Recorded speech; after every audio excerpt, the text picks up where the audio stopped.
njerëz edhe të feve të tjera. Dhe realisht unë shkollën fillore e kam kry bashkë me vëllezër e motra të besimit krishter, me të cilët asnjëherë, ama bash asnjëherë nuk e mbaj mend të kemi pas ndonjë mosmarrveshje, ndonjë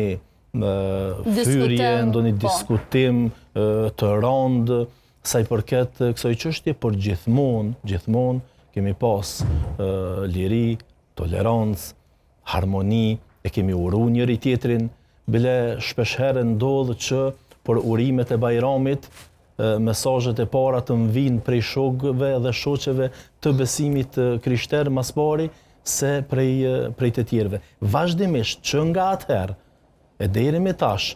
ende shkëmbejmë urime, përshëndetje, e përgëzojmë njëri tjetrin. Unë një kohë kam jetuar në qytetin e Janjevës, kush e din, ajo është një qytet multietnike dhe aty kam shërbyer edhe si imam i xhamisë, ku kemi pas një harmoni të jashtëzakonshme me kishën katolike që është aty, pavarësisht pse kisha është prifti aty është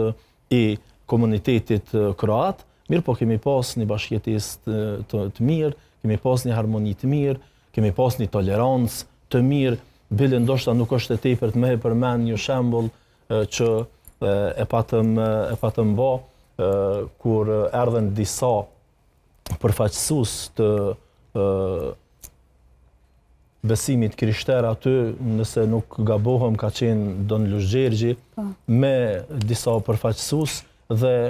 unë e bënëm një takim me priftin me Don Mateun aty në Janjev dhe u morëm vesh, e bënëm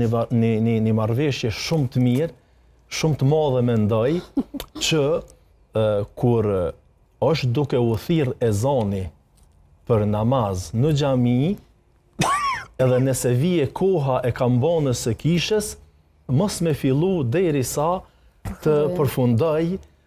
ezani i namazit. Që mos me i ra një farë lloj ndeshje mes veti, apo me u keq interpretu prej dikuj që ndëgjon nga jashtë, se po i bojnë konkurrencë njëna tjetrës. Po gjithashtu, bënëm marrëveshjen që edhe nëse është duke ra kambana e kishës, edhe nëse vije koha për thirrjen e ezanit të namazit, ne me prit disa minuta derisa të përfundon rrahja e kambanës, që të fillojmë tani thirrjen e ezanit, vetëm e vetëm për me rujt atë tolerancën, atë shoqërinë, atë miqësinë që e kishim dhe që edhe sot e tutje e kemi.